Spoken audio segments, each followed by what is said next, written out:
Bon, une victoire satisfaisante, qu'est-ce que vous retirez du match?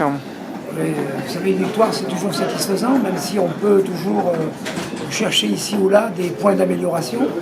Je dirais quand même que les joueurs ont mérité leur victoire, ils ont été la chercher en première mi-temps, ils l'ont construite en première mi-temps, avec 3 buts marqués, de belles factures, et puis surtout beaucoup de situations de buts qui auraient pu, à mon avis, permettre d'alourdir le score. Il faut dire aussi que les conditions climatiques, avec un vent qui nous était favorable, ont aussi peut-être handicapé l'équipe de Angers-la-Vaillante en première mi-temps, puisque vous avez vu qu'en deuxième mi-temps, ça a été beaucoup plus équilibré. Et je pense que les conditions climatiques ont aussi eu leur importance, et il faut le souligner. Par contre, je tiens à féliciter les joueurs, je l'ai déjà dit, pour leur implication, pour la volonté qu'ils ont eu de toujours aller de l'avant, toujours essayer de chercher à faire mal à l'adversaire, à être offensif, à créer du jeu. Et je pense qu'ils ont été logiquement récompensés de leurs intentions.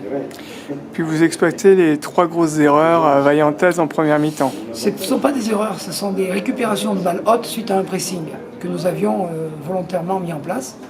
On savait que cette équipe essayait de jouer. Là, je tiens à la féliciter parce qu'elle a des ambitions de jeu, c'est très bien. Ça change un peu des équipes qui se mettent en bloc derrière et qui envoient le ballon très vite devant, sans chercher à construire. Ils ont quelques bons joueurs de football, ils ont essayé de jouer. Ça n'a pas réussi aujourd'hui, peut-être qu'un autre jour ça réussira.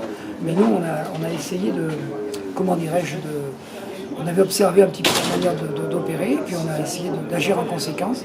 Et les joueurs ont bien fait ce qui avait été prévu. Est-ce que vous avez été étonné de la passivité défensive vaillantaise en première mi-temps?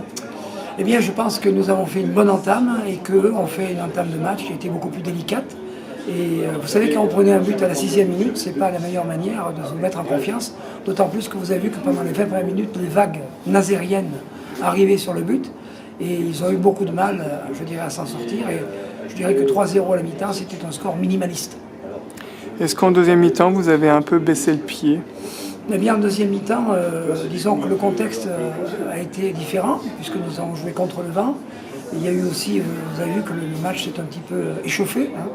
Il y a eu quelques tentatives un peu de déstabilisation à l'intérieur et à l'extérieur du terrain, les effets de contexte auxquels nous étions préparés, mais qui nous ont quand même perturbés, parce que nous avons une équipe extrêmement jeune, comme vous avez pu le constater. Qu'est-ce que vous avez dit à vos joueurs à la fin du match, là, dans le vestiaire? Je les ai félicités parce que c'est toujours difficile de prendre 3 points à l'extérieur. Et je leur ai dit surtout de bien se préparer parce qu'on a un match encore très difficile pour terminer, j'espère, positivement notre année contre Chaland dimanche prochain. Justement, quels sont les objectifs cette saison de Saint-Nazaire? Faire le meilleur classement possible en faisant progresser nos jeunes, en ayant une identité et, comment dirais-je, et des caractéristiques et des principes de jeu offensifs.